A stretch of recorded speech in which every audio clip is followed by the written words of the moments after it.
آج آپ دیکھیں تھوڑا سا عرصہ گزرتا ہے، پھر تھوڑے عرصے بعد جو ہے وہ کوئی نہ کوئی اٹھ کے کھڑا ہوتا ہے اور صدیق اکبر رضی اللہ تعالیٰ عنہ کی شان میں گستاخی کر بیٹھتا ہے۔ ہماری عدالتوں کی کوئی گستاخی کرے تو اسے نوٹس ملتا ہے کہ یہ توہین عدالت، کہ اس نے جو ہے وہ عدالت کی گستاخی کی۔ اور اسلام جن کے ذریعے ہم تک پہنچا، اگر صدیق اکبر کو نکال دیا جائے تو بتائیے ہمارے اسلام میں کیا یقینیت باقی رہتی ہے؟ ہمارے اسلام مشکوک ہو جاتا ہے۔ اگر صدیق اکبر کو نکال دیا جائے ہمارا ایمان شک میں پڑ جاتا ہے۔ اور اگر ہم جو ہے وہ صدیق اکبر کی بات کرتے ہیں تو کہتے ہیں کہ یہ جو ہے وہ ان کے بارے میں بہت زیادہ بولتے ہیں، اور اگر ہماری عدالتوں کے خلاف کوئی بولتا ہے تو عدالت نوٹس دیتی ہے، اور ایسے لوگ جو صحابہ کرام کے خلاف بولتے ہیں ان کے خلاف کوئی قدم نہیں اٹھایا جاتا، اور ایک اختلافی مسئلے کو جو ہے وہ بھڑکایا جاتا ہے اور عام سیدھے سادے مسلمانوں کے ذہنوں کو جو ہے وہ خراب کیا جاتا ہے۔ کیا اختلافی مسئلہ ہے جس کی یہ لوگ بار بار بات کرتے ہیں؟ وہ ہے فدق کا مسئلہ، باغ فدق کا مسئلہ۔ ہر قدم پر دعا دی، وہ افضل بشر بعد از انبیاء ہے، وہ جانے صداقت وہ جانے وفا ہے، فرشتے اسی کی اداؤں پہ عاشق، اسی کی نماز و دعاؤں پہ عاشق، نبیوں سے کم تر اماموں سے اعلیٰ، محمد سے ہر دم وفا کرنے والا، وہ صدیق اکبر کی جس کا لقب ہے، وہ پہلا خلیفہ وہ پہلا عرب ہے۔ گرامی قدر حاضرین سامعین، آج 14 جمادی الثانی جمادی الاخری اور اسی مہینے کی 22 تاریخ کو 22 جمادی الثانی کو خلیفۃ المسلمین یار غار حضرت سیدنا صدیق اکبر رضی اللہ تعالیٰ عنہ کی وفات ہوئی۔ حضرت سیدنا علی المرتضیٰ رضی اللہ تعالیٰ عنہ سے کسی نے پوچھا کہ بتاؤ سب سے زیادہ بہادر کون ہے؟ پوچھنے والے نے اس نظر سے اس نیت سے پوچھا کہ یہ اپنا بتائیں گے اور میری عزت ان کی نظر میں بڑھ جائے گی۔ اس پوچھنے والے کے دل میں بھی ٹیڑھا پن تھا، تو حضرت سیدنا علی المرتضیٰ رضی اللہ تعالیٰ عنہ نے فرمایا سب سے زیادہ بہادر صدیق اکبر رضی اللہ تعالیٰ عنہ تھے۔ پھر پوچھا کہ سب سے زیادہ سخی کون تھے؟ آپ نے فرمایا سب سے زیادہ سخی صدیق اکبر رضی اللہ تعالیٰ عنہ تھے۔ پھر پوچھا کہ سب سے زیادہ علم والے کون تھے؟ آپ نے فرمایا سب سے زیادہ علم والے حضرت صدیق اکبر رضی اللہ تعالی عنہ تھے۔ پوچھنے والے نے یہ پوچھا کہ کیا ان کے علاوہ کوئی اور نہیں تھا؟ تو حضرت سیدنا علی المرتضیٰ رضی اللہ تعالی عنہ نے فرمایا جو سوالات آپ نے کیے وہ ساری چیزیں میں نے ان سے زیادہ کسی اور میں نہیں دیکھی۔ سب سے زیادہ بہادر اس وجہ سے کہ جب سارا مکہ مخالف تھا اور سارا مکہ نبی علیہ السلام کو تلاش کرنے کے لیے نکل پڑا اور انعام کا اعلان ہوا، تو ایک ہی شخص تھا جو جناب نبی کریم صلی اللہ علیہ وسلم کے ساتھ روانہ ہوا اور آپ کو لے کر وہ مدینہ منورہ پہنچا۔ تو سب سے زیادہ بہادری تھی، سب سے زیادہ سخاوت اس لیے کہ جب غزوہ تبوک میں حضور علیہ السلام نے اعلان کیا کہ جس کے پاس جو کچھ ہے وہ لا کر حاضر کر دے، تو کسی نے اپنے گھر کا آدھا سامان حاضر کر دیا، کسی نے 1/3 سامان حاضر کر دیا، کسی نے اپنے وسعت کے بقدر ایک گھوڑا حاضر کر دیا۔ جناب صدیق اکبر رضی اللہ تعالیٰ عنہ واحد صحابی تھے کہ جنہوں نے اپنے گھر کا صفایا کر کے نبی علیہ السلام کی خدمت میں حاضر کر دیا۔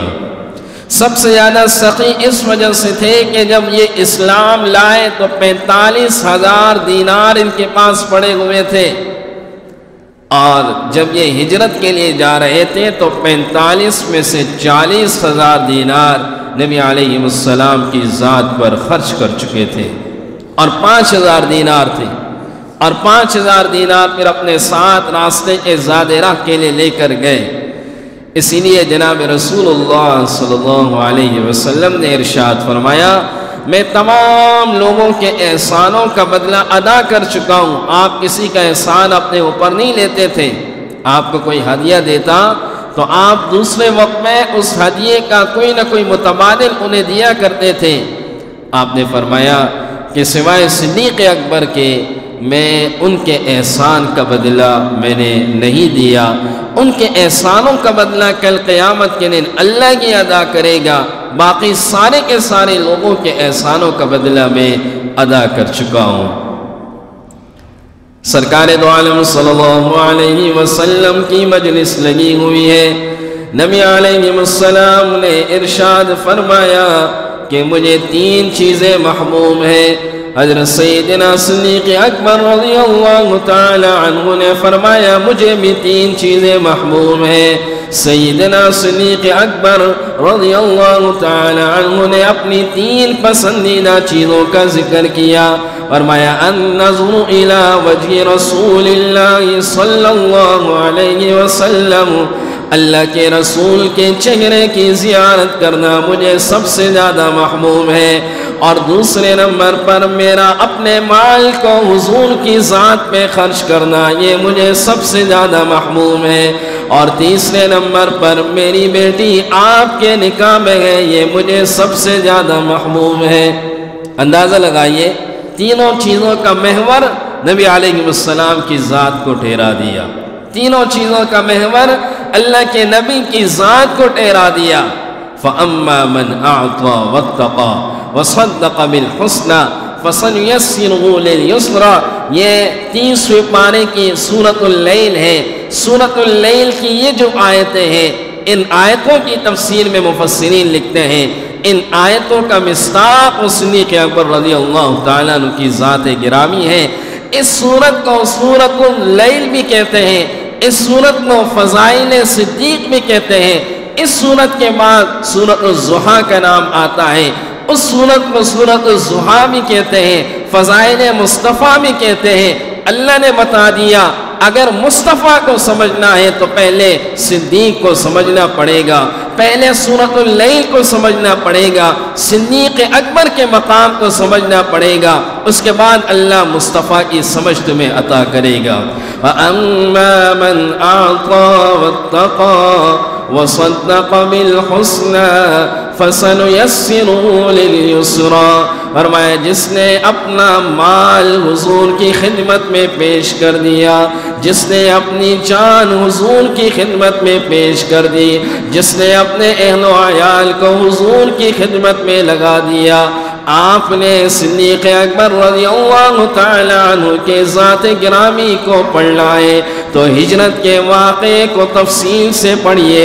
سیدنا صدیق اکبر رضی اللہ تعالی عنہ نے اپنے سارے گھرانے کو نبی علیہ السلام کی خدمت میں لگا دیا، اپنے بیٹے کو مکہ والوں کی خبروں کے لیے بھیجا، اپنے غلام کو یہ کہا کہ جانور چرانے کے بہانے غار کی طرف آ جانا اور ہمیں دودھ پلا دیا کرنا، اپنی بیٹی اسماء رضی اللہ تعالی عنہا سے کہا کہ روزانہ گھر کا کھانا تم نے لا کر ہمیں دینا ہے۔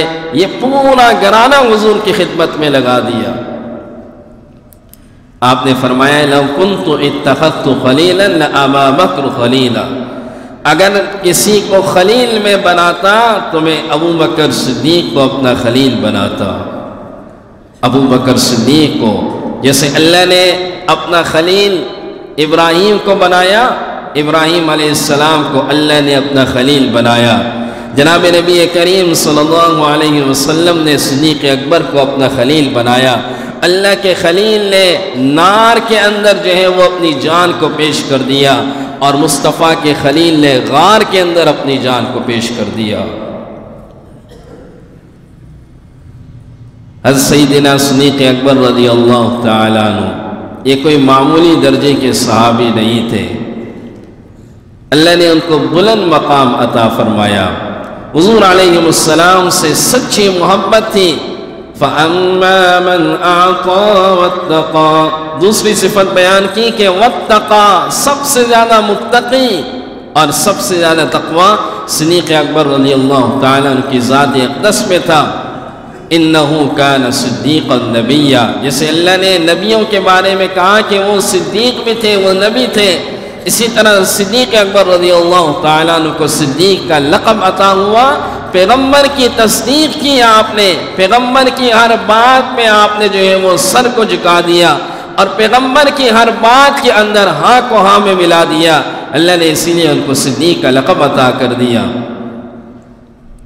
ایک کتاب کے اندر ایک واقعہ لکھا ہے کہ نبی علیہ السلام کی آمد سے پہلے صدیق اکبر رضی اللہ تعالیٰ عنہ نے شام کا ایک سفر کیا، اور راستے میں ایک شام جب پہنچے تو انہیں معلوم ہوا کہ ایک بہت بڑا عبادت گزار 390 سال کی عمر کا یہاں پر کوئی رہتا ہے، شیخ ازد یمنی اس کا نام ہے، اور لوگ اس کی ملاقات کے لیے جاتے ہیں۔ تو انہوں نے بھی ارادہ کیا میں بھی اس کی ملاقات کے لیے چلا جاؤں، یا ان کی ملاقات کے لیے تشریف لے گئے، سلام کیا۔ سلام کرنے کے بعد وہ اتنے بوڑھے تھے کہ انہوں نے اپنی پلکیں یوں آرام سے اٹھائی اور دیکھا، پوچھا کہ من این جئتا، کہاں سے آئے ہو؟ کہا بمکہ، مکہ سے آیا ہوں۔ من ای قبیلہ، کون سے قبیلے سے ہوں؟ کہا بنو تمیم سے ہوں۔ کہا کہ مسمو، کیا نام ہے؟ کہا عبداللہ۔ کہا کہ کنیت کیا ہے؟ کہا ابا بکر۔ اور والد کا کیا نام ہے؟ کہا ابو قحافہ۔ یہ باتیں ان کی سنی۔ یہ باتیں سننے کے بعد یہ جو شیخ تھے، اس شیخ کی آنکھوں سے آنسو روانہ ہوئے۔ حضرت صدیق اکبر رضی اللہ تعالیٰ عنہ حیران ہوئے کہ آپ کیوں رو رہے ہیں؟ کہا کہ ہم نے اپنی تورات کے اندر یہ بات پڑھی ہوئی دیکھی، اور میں نے اللہ سے دعا کی کہ اللہ میری ملاقات اس شخص سے کروا دے، اور اس کے اندر یہ بات لکھی ہوئی تھی کہ آخری نبی الزمان کا ایک قریبی ساتھی جو ہوگا وہ اس قبیلے سے ہوگا، یہ اس کا نام ہوگا، یہ اس کا لقب ہوگا، اور وہ یہاں پر آئے گا۔ تو اللہ سے میں نے دعا کی کہ اللہ نبی سے ملاقات نہ ہو تو کم سے کم اس کے ساتھی سے میری ملاقات ہو جائے۔ اللہ نے میری آپ سے ملاقات کروا دی۔ حضرت سیدنا صدیق اکبر رضی اللہ تعالیٰ عنہ کو اللہ نے بلند مقام عطا کر دیا۔ حضرت سیدنا عمر خطاب رضی اللہ تعالیٰ عنہ فرمایا کرتے تھے کہ میری زندگی کی ساری نیکیاں تم لے لو، زندگی کی ساری نیکیاں تمہارے حوالے کرتا ہوں، مجھے غار کے اندر کی 3 راتیں ہیں، ان راتوں میں سے ایک رات مجھے عطا کر دو، میں اپنی زندگی کی ساری نیکیاں تمہیں حوالہ کرنے کے لیے تیار ہوں۔ اللہ نے ایسا مقام انہیں عطا کیا، اور اس دنیا میں ہی نہیں بلکہ اس دنیا سے جانے کے بعد بھی قبر جناب رسول اللہ صلی اللہ علیہ وسلم کے قریب آپ کی قبر تیار ہوئی، آپ کی قریب ہوئی۔ آپ علیہ السلام نے جب مسجد نبوی کی تھوڑی سی توسیع کی، اس کے بعد آپ نے فرمایا مسجد کی طرف جن جن لوگوں کی کھڑکیاں کھلتی ہیں وہ ساری بند کر دی جائے، اور آگے فرمایا سوائے صدیق اکبر کے کہ ان کی کھڑکی جو ہے وہ بند نہ ہو، انہیں اختیار ہے، ان کی کھڑکی کھلی رہنی چاہیے۔ آج بھی اگر آپ مسجد نبوی جائیں، باب الصدیق سے جائیں، تو باب الصدیق سے جانے کے بعد اوپر لکھا ہوا یہ حدیث کا ٹکڑا ہے کہ یہ وہ مقام ہے کہ جہاں پر نبی علیہ السلام نے صدیق اکبر سے فرمایا تھا، اور یہاں پر صدیق اکبر رضی اللہ تعالیٰ عنہ کا گھر تھا، اور یوں کھڑکی کھلتی تھی اور مسجد کا نظارہ ہوتا تھا، اور باقی سارے صحابہ کو حضور علیہ السلام نے منع کر دیا، لیکن صدیق اکبر رضی اللہ تعالیٰ عنہ کو آپ نے اجازت دی۔ آپ نے اپنی زندگی کے اندر امامت کی اجازت دی، امامت کی اجازت دی۔ اور آپ کو معلوم ہے کہ امامت کی اجازت اسے ہوتی ہے جو امامت کا حقدار ہوتا ہے۔ امامت کا جو حقدار ہوتا ہے وہی نمازیں پڑھاتا ہے۔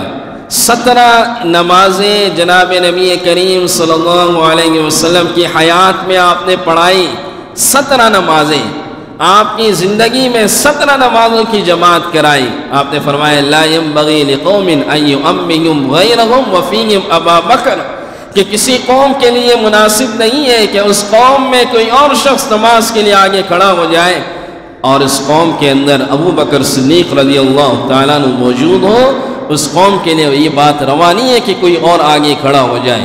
آپ نے انہیں جماعت کی نماز کی تاکید کی، اور ایک دفعہ آپ مسجد کی طرف تشریف لا رہے تھے، سیدنا صدیق اکبر رضی اللہ تعالیٰ عنہ امامت کرا رہے تھے، انہوں نے کن آنکھوں سے دیکھا کہ پردہ کھلا ہے اور جناب نبی کریم صلی اللہ علیہ وسلم داخل ہو رہے ہیں۔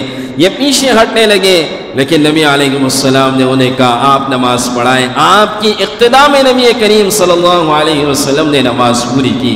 اندازہ لگائیے کہ حضور علیہ السلام کو اپنے اس ساتھی پر کتنا اعتماد تھا، اور حضور علیہ السلام کی ذات پر اپنی جان نچاور کرنا، اپنے مال کو نچاور کرنا، اپنے سارے گھرانے کو نچاور کرنا۔ بعض کتابوں میں یہ بھی آتا ہے کہ حضرت عائشہ صدیقہ رضی اللہ تعالی عنہا کا جو مہر تھا وہ مہر بھی صدیق اکبر نے ہی ادا کیا، وہ مہر بھی انہوں نے ہی ادا کیا جناب نبی کریم صلی اللہ علیہ وسلم کی طرف سے، وہ مہر بھی انہوں نے ادا کیا۔ اتنی محبت نبی کریم صلی اللہ علیہ وسلم کی ذات اقدس سے۔ آج آپ دیکھیں تھوڑا سا عرصہ گزرتا ہے، پھر تھوڑے عرصے بعد جو ہے وہ کوئی نہ کوئی اٹھ کے کھڑا ہوتا ہے اور صدیق اکبر رضی اللہ تعالیٰ عنہ کی شان میں گستاخی کر بیٹھتا ہے۔ ہماری عدالتوں کی کوئی گستاخی کرے تو اسے نوٹس ملتا ہے کہ یہ توہین عدالت، کہ اس نے جو ہے وہ عدالت کی گستاخی کی۔ اور اسلام جن کے ذریعے ہم تک پہنچا، اگر صدیق اکبر کو نکال دیا جائے تو بتائیے ہمارے اسلام میں کیا یقینیت باقی رہتی ہے؟ ہمارے اسلام مشکوک ہو جاتا ہے۔ اگر صدیق اکبر کو نکال دیا جائے ہمارا ایمان شک میں پڑ جاتا ہے۔ اور اگر ہم جو ہے وہ صدیق اکبر کی بات کرتے ہیں تو کہتے ہیں کہ یہ جو ہے وہ ان کے بارے میں بہت زیادہ بولتے ہیں، اور اگر ہماری عدالتوں کے خلاف کوئی بولتا ہے تو عدالت نوٹس دیتی ہے، اور ایسے لوگ جو صحابہ کرام کے خلاف بولتے ہیں ان کے خلاف کوئی قدم نہیں اٹھایا جاتا، اور ایک اختلافی مسئلے کو جو ہے وہ بھڑکایا جاتا ہے اور عام سیدھے سادے مسلمانوں کے ذہنوں کو جو ہے وہ خراب کیا جاتا ہے۔ کیا اختلافی مسئلہ ہے جس کی یہ لوگ بار بار بات کرتے ہیں؟ وہ ہے فدق کا مسئلہ، باغ فدق کا مسئلہ۔ یہ باغ فدق کیا ہے؟ اس کی تفصیل صحیح بخاری کے اندر ہے، اور صحیح بخاری شریف کی یہ روایت میرے سامنے موجود ہے۔ حضرت سیدنا ابو ہریرہ رضی اللہ تعالیٰ عنہ اس کے راوی ہے، حضرت سیدنا علی المرتضی رضی اللہ تعالیٰ عنہ اس کے راوی ہے، حضرت عباس رضی اللہ تعالیٰ عنہ اس کے راوی ہے، اور حضرت عائشہ صدیقہ رضی اللہ تعالیٰ عنہ اس کے راوی ہے۔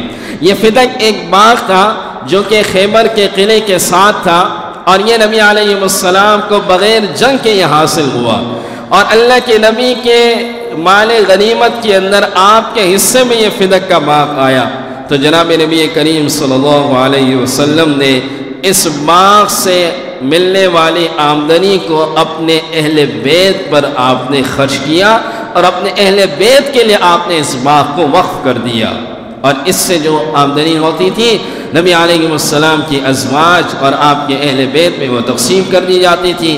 جناب نبی کریم صلی اللہ علیہ وسلم کا وصال ہوا تو حضرت فاطمہ الزہرا رضی اللہ عنہا حضرت صدیق اکبر رضی اللہ تعالیٰ عنہ کی خدمت میں تشریف لائی، اور سیدہ کائنات جب تشریف لائی تو انہوں نے عرض کیا کہ مجھے میرے والد کے ترکے میں سے جو وہ باغ ہے وہ باغ مجھے عنایت کر دیا جائے۔ حضرت صدیق اکبر رضی اللہ تعالیٰ عنہ نے اس وقت جو بات کی تو فرمایا کہ میں نے نبی کریم صلی اللہ علیہ وسلم کو یہ فرماتے ہوئے سنا، نحن معشر الانبیاء یا نحن معاشر الانبیاء لا نورث ما ترکناہ صدقہ، کہ حضور علیہ السلام نے ارشاد فرمایا کہ ہم انبیاء کی جو جماعت ہے، ہم انبیاء کی جماعت کوئی بھی وراثت نہیں چھوڑ کے جاتی، اور جب بھی کوئی چیز ہم چھوڑ کے جاتے ہیں وہ صدقہ ہو جاتا ہے، وہ وارثین میں تقسیم نہیں ہوتا۔ یہ آپ کا فرمان ہے۔ اور آگے فرمایا صدیق اکبر نے انما یأکل آل محمد من هذا المال، کہ یہ اگرچہ یہ مال جو ہے وہ تقسیم نہیں ہوگا، لیکن یہ مال جو ہے یہ صرف اہل بیت میں جو ہے وہ اس مال کا حصہ دیا جائے گا۔ اس مال سے ملنے والی جو آمدنی ہوگی وہ اہل بیت ہی اسے کھائیں گے، اس کے علاوہ کوئی نہیں کھائے گا۔ اور آگے فرمایا کہ واللہ لا اغیر شیئا من صدقات النبی التي كان فی عہد النبی، کہ اللہ کی قسم میں ہر اس چیز کو نہیں بدلوں گا جس چیز کو نبی علیہ السلام نے اپنی زندگی میں کیا، میں اس میں سے ذرہ برابر تبدیلی نہیں لا سکتا ہوں۔ اور یہ جو مال حضور نے اپنے اہل و عیال کے لیے صرف کیا ہے، اس کی آمدنی اہل و عیال پر ہی خرچ ہوگی۔ اور آگے فرمایا وَلَأَعْمِلَنَّ فِيهَا بِمَا عَمِلَ فِيهَا رسول اللہ صلی اللہ علیہ وسلم، اور البتہ ضرور میں ایسا ہی کام کروں گا جس طرح نبی علیہ السلام نے یہ کام کیا۔ صحیح بخاری شریف کی روایت ہے فَتَشَهَّدَ عَلِيٌّ، کہ حضرت علی رضی اللہ تعالیٰ عنہ نے اس بات کی گواہی دی، اور انہوں نے بھی فرمایا کہ میں نے یہ بات خود نبی کریم صلی اللہ علیہ وسلم سے سنی ہے۔ انہوں نے بھی یہ کہا وقال انا قد عرفنا فضلك یا ابا بکر، اور حضرت علی رضی اللہ تعالیٰ عنہ نے فرمایا کہ اے ابو بکر، ہم آپ کی فضیلت کو جانتے ہیں، اور وذکر قرابت رسول اللہ صلی اللہ علیہ وسلم، اور آپ کی حضور علیہ السلام سے جو قرابت تھی اسے بھی ہم جانتے ہیں۔ قال ابا بکر والذی نفسی بیدہ لقرابت رسول اللہ صلی اللہ علیہ وسلم احب الی من قرابتی۔ صدیق اکبر رضی اللہ تعالیٰ عنہ نے قسم کھائی اور کہا اللہ کی قسم جس کے قبضے میں میری جان ہے، حضور علیہ السلام کی قرابت مجھے اپنی قرابت سے زیادہ محبوب ہے۔ یہ صحیح بخاری شریف کی روایتیں ہیں، کہا کہ مجھے اپنی قرابت سے زیادہ حضور علیہ السلام کی قرابت عزیز ہے۔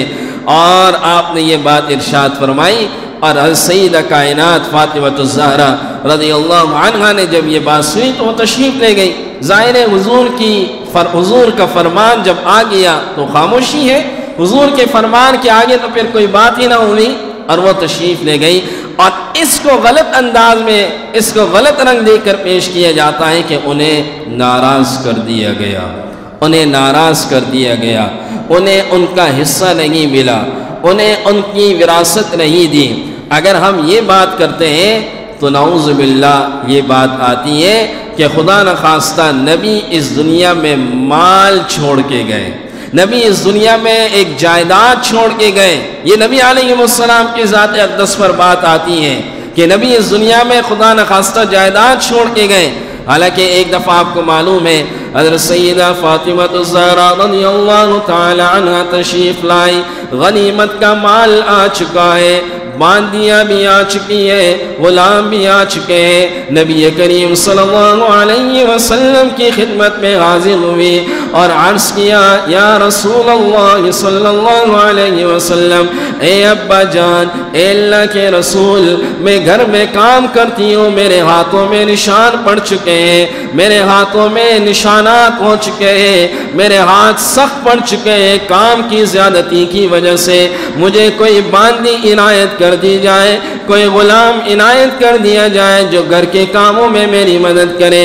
حضرت حضور اقدس صلی اللہ علیہ وسلم نے اس موقع پر جو اپنی صاحبزادی سے فرمایا کہ 33 مرتبہ سبحان اللہ، 33 مرتبہ الحمدللہ، 34 مرتبہ اللہ اکبر کہنا، یہ ان تمام چیزوں سے زیادہ فضیلت والا عمل ہے۔ آپ اندازہ لگائیے کہ حضور اپنی صاحبزادی کو کیا تعلیم دے رہے ہیں، حضور اپنی بیٹی کو کیا تعلیم دے رہے ہیں کہ دنیا کو چھوڑو، ان چیزوں کو اختیار کرنے والے بن جاؤ، ان چیزوں کو پڑھو، یہ دنیا کی تمام چیزوں سے بہتر ہے۔ آپ نے تو سیدہ کائنات کی تربیت ایسی کی، اور آپ اگر ایسی بات کرتے ہیں تو خدا نخواستہ نبی کریم صلی اللہ علیہ وسلم کی ذات اقدس میں بات آتی ہے۔ اور پھر جب یہ بیمار ہوئی تو بیمار پرسی کے لیے حضرت صدیق اکبر رضی اللہ تعالیٰ عنہ تشریف لائے، اور آپ نے اجازت چاہی اندر آنے کی۔ حضرت علی المرتضی رضی اللہ تعالیٰ عنہ بھی تشریف فرماتے اجازت دی گئی، آپ اندر تشریف لائے. فدخل والله ما تركت الدار والأهل والعشيرة إلا ابتغاء مرضات الله ومرضات رسول الله صلى الله عليه وسلم ومرضات أهل بيت. یہ صحیح مسلم شریف کی روایت ہے کہ آپ نے اس وقت بھی سیدہ کائنات سے فرمایا کہ اللہ کی قسم کہ میں نے اپنے گھر والوں کے لیے بھی کچھ نہیں چھوڑا، میں نے اللہ کی رضا کے لیے سب کچھ خرچ کیا، رسول اللہ صلی اللہ علیہ وسلم کی خوشنودی کے لیے کیا، اہل بیت کی خوشنودی کے لیے کیا، میں نے اس کے علاوہ کچھ نہیں کیا. الفاظ ہیں فترضاها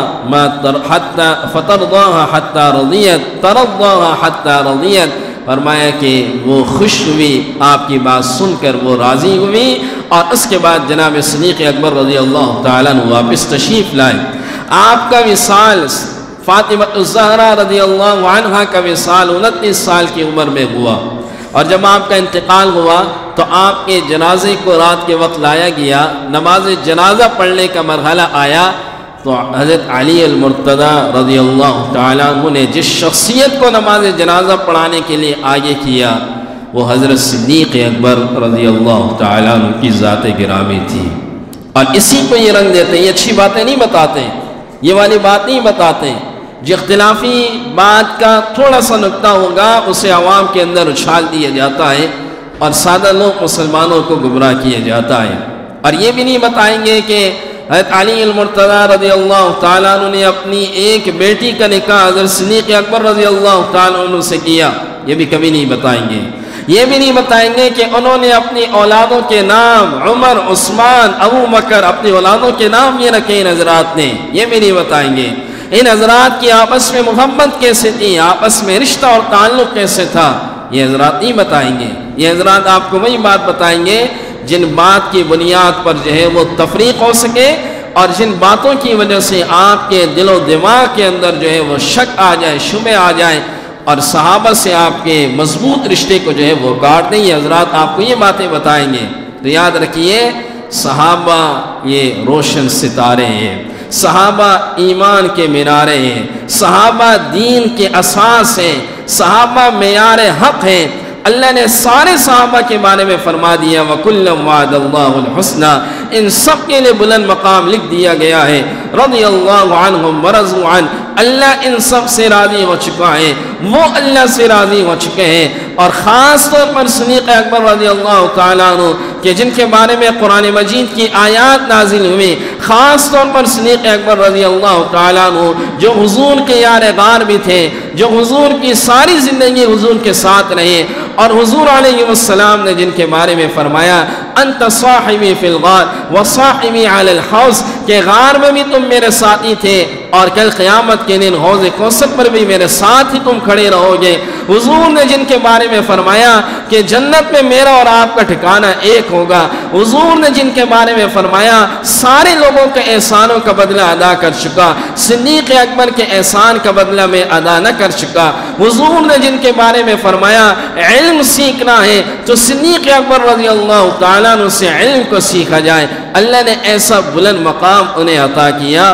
تو جب اللہ نے بلند مقام انہیں عطا کیا تو ایسے حضرات کی جو ہے وہ گستاخی یہ ہمارے ایمان کی بنیاد ہے. ایسے حضرات کی گستاخی ایک عام مسلمان بھی برداشت نہیں کرتا اور کبھی نہیں کرے گا. ہمارے ماں باپ پر کوئی بات ہو جائے تو ہم کھڑے ہو جاتے ہیں کہ بھئی ہمیں جو کہنا ہے کہو، ماں باپ پہ مت جاؤ. آج کا نوجوان کھڑا ہوتا ہے نا کہ بھئی جو کہنا ہے مجھے کہو، میرے ماں باپ پر بات مت کرنا، جو کہنا ہے مجھے کہو. تو ہم بھی یہ کہتے ہیں جو کہنا ہے ہمیں کہو، لیکن صدیق اکبر اور صحابہ کے بارے میں ذرہ بھی بات ہم برداشت نہیں کریں گے. اللہ رب العزت سے دعا ہے کہ اللہ رب العزت صحابہ کرام رضوان اللہ تعالی علیہم اجمعین کی اقتداء اور ان کی محبت ہمیں نصیب فرمائے. وآخر دعوانا ان الحمد للہ رب العالمین.